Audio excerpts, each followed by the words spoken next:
Hello, ladies and gentlemen. It's a chess show on Pod TV. My name is Sasha Star, and our guest today is Professor Ken Regan. Welcome to the show, Ken. Thank you very much for having me on again. Okay, so we are living now through a very interesting tournament, Grand Chess Tour Hmm. in Warsaw. It's a Rapid and Blitz tournament. The leader is so far, as I understand, is Hans Niemann. Uh, Even though, Yeah, Caruana is trying to reach the leading pack, which includes, of course, also the Wesley So. We have also Fedoseev. We have a few players. It's very, very strong. One of the strongest tournament, frankly. I We will. are recording it on a Friday after the first day of Blitz, and previously played three rounds of rapid chess. Right? Right. Yeah. What's the most interesting games you think you should show? Well, the game I have one game from there, and lots of games from the Sigemen tournament where Carlsen won. Okay, yeah, Let's start with the actual world champion before we get to the world number one rated player still, who okay. actually gained two rating points in Sweden to put himself back over 2840. So, but it Neiman, by the way, it's the Grand Chess Tour uses a scoring system of 2 points for a win in the rapid, 1 point for a win in the blitz. Yes, And Neiman lost his last three blitz games, but still leads overall. unreal. So amazing horse race there. Can you see Gukesh and Javokir? Yeah, yeah. Okay, so this game from the Rapid yesterday, actually Wednesday, um, attracted a lot of attention because um, it was the first challenge between the people who have the next World Championship match, Sindarov as challenger against Gukesh. And they play an interesting it's a quiet variation of the Carol Can. Um, and I don't know. To my mind, black is already fine, but at any rate, um, black achieves a fine game in this position and never really lets go. So okay, so white decides I'll sacrifice a pawn with check rather than just castle out of it. Castling out of it was the computer's preferred thing to do, but here we go. Okay, we shed a pawn with check. Um, but white has the two bishops and greater activity to compensate. Gukesh unfazed. This, by the way, is a slightly slower rapid pace, 25 minutes up front and 10-second increment per move, giving you 35 minutes to reach turn 60. So Gukesh is, in fact, already significantly ahead of time as well. Um, and I don't know, black looks fine. Both players castle. Black has a pawn and has the initiative as far as I can see. The computer rates it equal if white plays c5, but white doesn't play c5. And now Gukesh just starts out playing his opponent in this game. So now white has the nice bishop on g2, but it's kind of striking air. Unless white can really get something going against b7, the real story is the dark squares. So in particular, can black take over d4 and c5 in this position? And then also, although black's pawns on the king side are compromised, they are also mobile. So white tries to stave that off right away, but it doesn't succeed. It actually has the effect of allowing black's pawns to have come forward, and now white's bishop is spiked. But now white, however, can challenge for the dark squares and perhaps do a lever with g4 on the king side. So black is a pawn ahead, so endgames are good. So we evict white's queen from that diagonal. If white had played here, then queen d4 really does evict white's queen from the diagonal. So white decided to try coming in through h5 instead. Okay, queen h5 is a real threat in this position. what do you do as black? Well, you just bring your own queen to the defense. And now Sindarov decided to go va-bank. Now, the other thing that needs to be said, though, is that Gukesh did run himself down on time. So, in fact, Gukesh took almost all the rest of his time to probably decide not to play h6, which he was probably considering playing before. So, queen d4. Now, so Sindarov decided, okay, let's do a double-edged attack with my opponent in time pressure. But wait a second, the clock reset itself. So actually, there's probably an issue that I'm getting bad data from some of these readings too, and I have to watch out for that. My scripts do warn me when a player has used negative time. It's probably this much. So anyway, okay. So white's down a piece. Can white get the king side pawns rolling? Can black untangle? This isn't that bad for white. And this is forcing black to play h5 to stop white from infiltrating.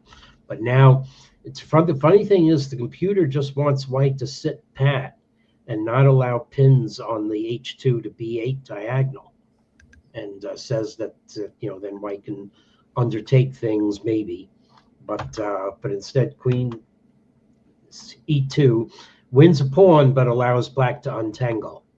And so here, in fact, Gukesh could have chopped on f5, but understandably, now I believe the clock readings that they're down to seconds and running on the 10-second increments. So the game gets a bit allegro for a while. But black has an extra piece, and black's king is not in that much danger. So eventually, white's play runs out, and black's passed pawn is going to carry the day. So overall, a very well-commanded performance by the world champion, Gukesh. So yeah, just in time to stop white's pawn. And white has a very mean choice here. White can make a queen. Black just takes it, and if white captures, then we see why rook behind passed pawn is so strong. And white's rook will be bottled up, and then black's king will just eat all the rest of white's pawns.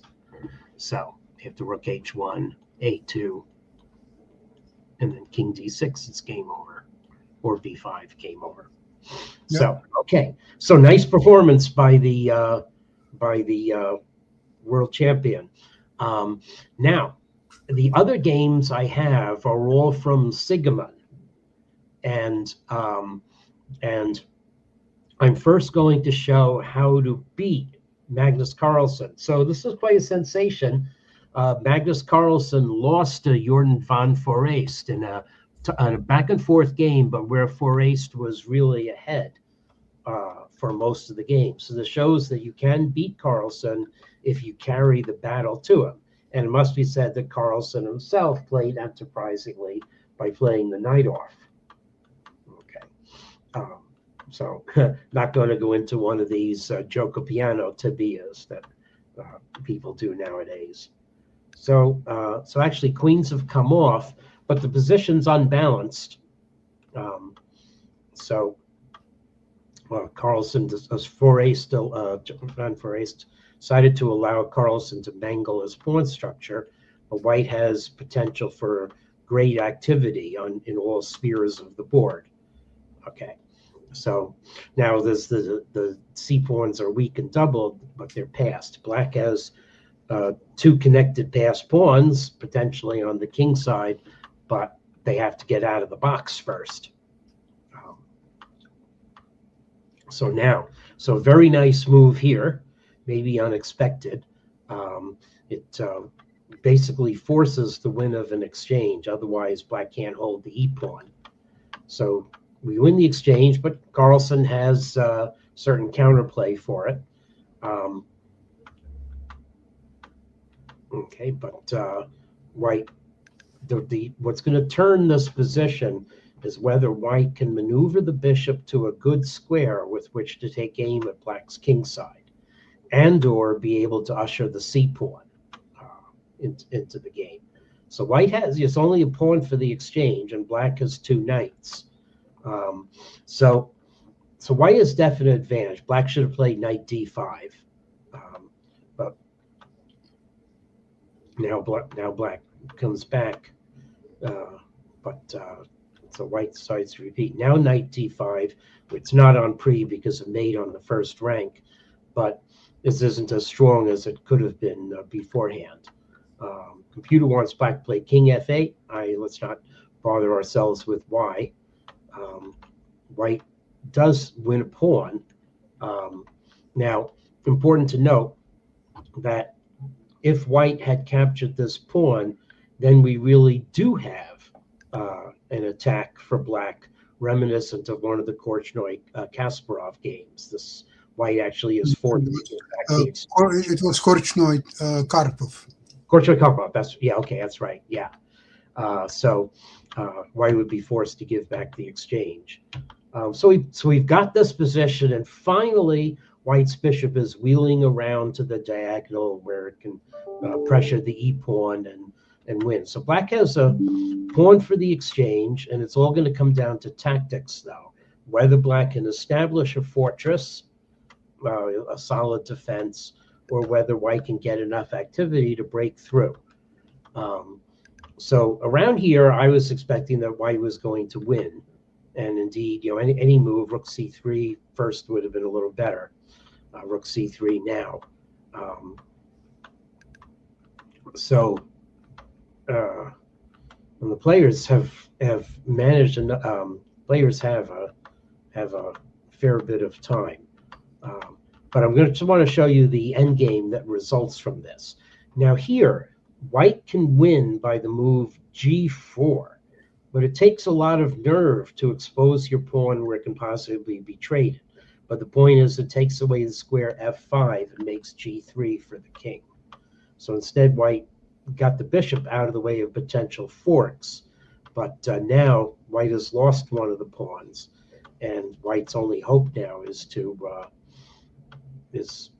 be able to win this position. Now this should just be a draw. Back when we had the 7-piece server online from Russia, we would have known, exactly what the freedom is for black to draw. But black starts going into the zone of one mistake by allowing the knight to be separated from the king. Black should have tried to bring the knight to f6, and then I'm sure a handshake would have come pretty carefully. So white stopped the knight from going to d6 now. So now black's knight is cut off, and even on d4, which is computer sees as a mistake, it's actually not making any progress toward this. Rook d8 would have been more effective. So this is now extremely tactical. There are sequences of moves that either do or do not liberate the knight.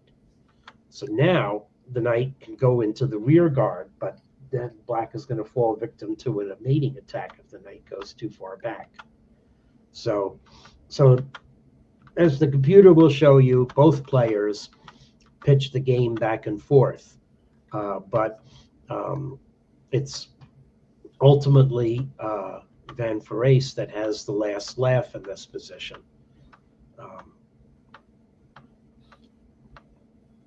Rook c5. Now, knight a7 is the only move to draw in this position. But, you have to have nerves of steel and a computer to play knight a7 here, voluntarily putting the knight. The point is, though, is that if white goes after the knight with the king, then black can lose the knight, but will be able to promote a pawn on the king side. So now black is in a bind because can't take an h3 because you lose the knight with white's king too close. And after a few more moves, this is very nice. It's mate. Now, however, though, white's only win in this position is to play king f5 and actually repeat moves. So the actual winning move in this position was to play rook g2. In the 5-piece server, it's the only winning move. But it's extremely hard to calculate these things. And black should have played knight b6, and the knight can live because black's g-pawn stops white's king from moving toward the knight. But now the knight is going to be lost to some checks, and black is in Zugzwang here. Either has to lose the G pawn or play King H4 and then Rook D1. So Carlsen gave up. So amazing win over the former world champion, but it made Carlsen mad, and Carlsen stormed back to win 3 straight games. So I'm going to show the first of those straight games because Carlsen actually got into some trouble against the one of the lower rated players in the tournament, and she's not even the highest female player in China, Zhu Jinier. So Carlsen playing his usual, Katie bar the door style, preserving potentialities in the position, not committing himself. But black is objectively doing fine. And over the next 10 moves, Jinier really plays very accurately. And okay, never mind that question mark. But now starts playing very enterprisingly with G5 to stake out space, and G4 make more space, and then H5. So locked white's pieces in, not afraid of what's going on the with bishop H6. And now comes a very interesting juncture in the game. So the computer, and this is reproducing what I observed on the day. If you look at the computer eval, the right way to play for black, according to Stockfish 18, looks suicidal. So first play F5 and allow white's queen into G5, or it's going to win the H5 pawn. Okay, so black is now getting attacked on the king side. Let's ignore the attack and put one of our knights further on side, not even pressuring E5. Okay, white plays rook F1, which is an attacking move, and this pawn, doesn't really mean anything. Now it's actually showing a different first move, but when I ran this reproduction before, or maybe it'll show it in a minute or two, wants black to play King H8, which is basically hanging a pawn with check. Okay, white captures. And now, however, this is advantage black because black has actually freed some of the pieces that were blocking the action of the rook. And then after white goes back to defend the C pawn, now black actually has a raging attack. Okay, this isn't showing us +1 for black the way it did the previous time I ran Stockfish 18. Sometimes these things depend on hash table values and chess programs. But just a very interesting juncture. The rest of the game, however, though, shows why Carlsen is Carlsen. It's only 10 or so more moves. So she actually opted to preserve her bishop, but it's not cracking the whip in the position. And now white was able to fix a weakness and still there to pressure the bishop. Well, both sides make inaccuracies, but black makes something which is more important than an inaccuracy. Black makes a misjudgment in trading off the knight when rook F3 keeps black's activity going. A strong exchange sacrifice. So this allows too many good white pieces to live. And black rightly decided to sacrifice and exchange in several different ways and got some activity, but didn't follow through. Carlsen's able to evaluate the danger in this kind of position. So black actually has to play King F8, a very inscrutable move to keep the balance. Instead, E3, seemingly cutting off a check, I guess. I'm not sure what that was meant to accomplish, but it just has to be pure calculation at this point. And at this point, black has become unglued, and now it's over.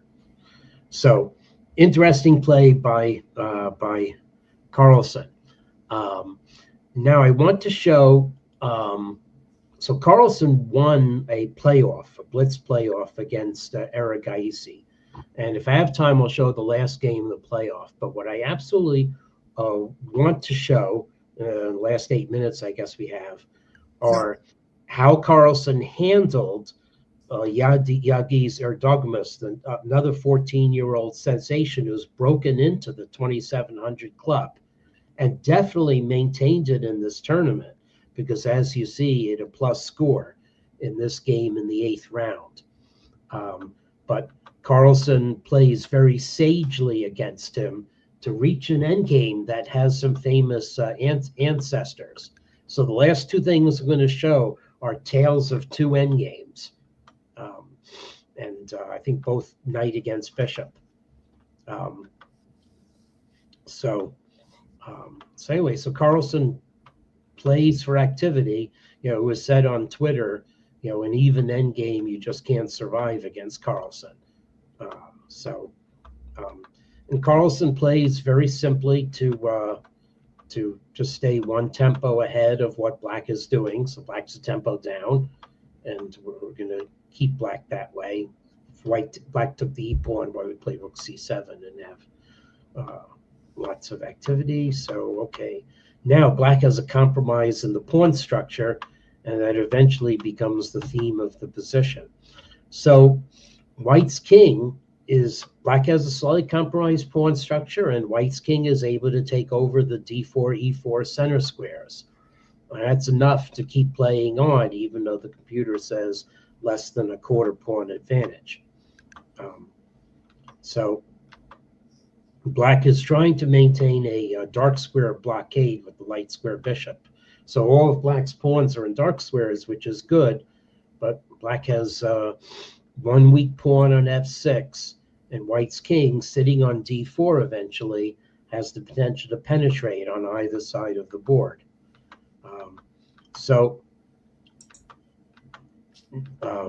Now, Erdogmus here, is close to equalized, but Erdogmus also gets impatient here and thinks, okay, I can just slap a fortress on the board, but it's an incomplete fortress. So this unnecessarily gives White the advantage of bishop against knight and oversight of two parts of the board. But it must be said, the knight on d6 looks like it's an impenetrable fortress. And well, Erdogmus evidently decided not, because Erdogmus put the knight. So the problem with the knight on d6 is White's king may be able to get to d5. But it's right here that Erdogmus lost patience and got into the zone of one mistake. Black should just play king d6 and sit tight. I mean, that was the point. You maneuvered the knight so you could put your king on d6, right? You just have to be consistent and just be flexible and make sure you can respond to things.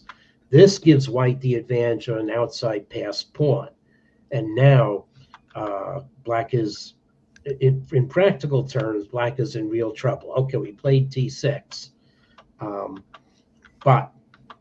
So knight e6, it's okay, even though White is outside passed pawn, Black can hold that. By the way, g6.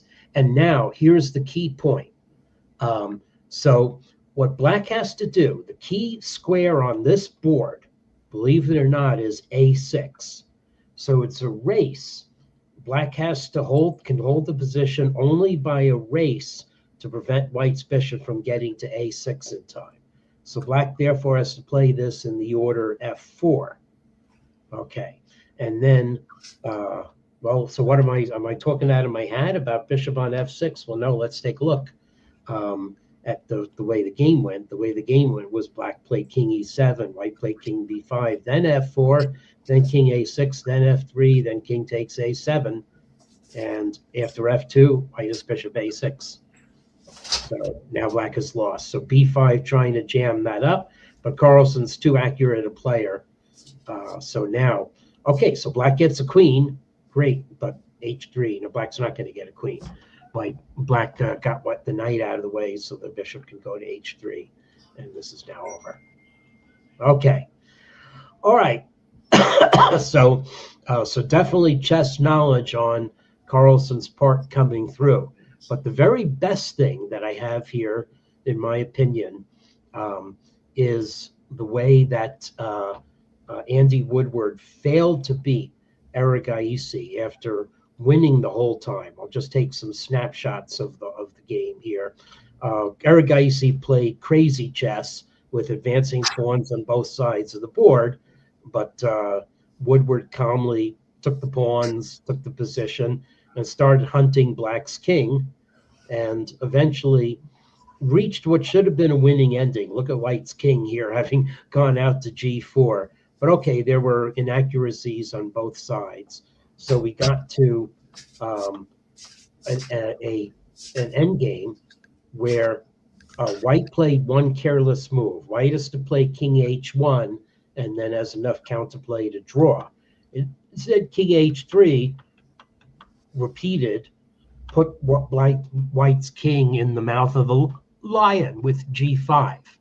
Okay, so now White has to capture that. Basad tells g4 is mating attack. And after again some more repetitions, Black now has a solid extra pawn and has covered all the implicit threats that White could have. And not only that, Black has, White had played king g3 might have been similar. Black has this lovely way to get rid of the queens. Okay, so this is a winning position for Black, but you have to execute it. And there's one point of execution that Black missed. And this is my favorite example of the elbowing theme that has been written about in Chess Life and maybe New in Chess as well by Joel Benjamin and Grandmaster Alex Fishbein. So it comes up right here. So the key point of this position is that Black has to deny the b6 square to White's king so that White's king cannot reach h1 in time. And that sounds like an absolutely crazy thing to say, but the computer anyway sees immediately that it's true. So the way to win this position is to play king d6, capture, and then not h4, but play king c5. And that's a body check against White's king going to b6. Now, if White plays king g7, the point is Black is able to redeploy the knight this way. Okay. And is also keeping White's king out of things, and Black will gain a few tempi in what ensues. But the other way to play is if White plays king a6. Okay, now White tries to get the piece down, but Black now is going to be able to trap White's bishop. It takes a few moves, but if we calculate this out, okay, okay, now we want to play knight e2, king c2, knight. This is with gain of tempo. Okay, and White's king is one square short of being able to trap Black's knight in the corner. But with the game continuation, playing h4 first, now White was able to play king b6, and that makes this whole thing work in time. So Black, okay, is able to track down the bishop, but White's king goes to d2. And then if knight g3, okay, and actually Black has to be careful not to lose this position. Whoops, not the king, king to e3, sorry, silly. And take a queen, bishop takes, and now Black is actually losing. Well, Black would not capture the bishop, and Black's knight is trapped in the corner. So this is the most extreme example of the body check theme that I have ever seen. Yeah, very instructive. Draw. So that's what I have to show. Thank you so much, Ken. It was very, very instructive games and enjoyable at the same time. Mm-hmm. So we'll continue to watch this tournament and many others starting soon. And we'll talk about it next week, same place, same time. Spring has finally come. Best of health and getting outside. Yeah, excellent. Thanks a lot, Ken. Bye-bye, everybody. Bye-bye.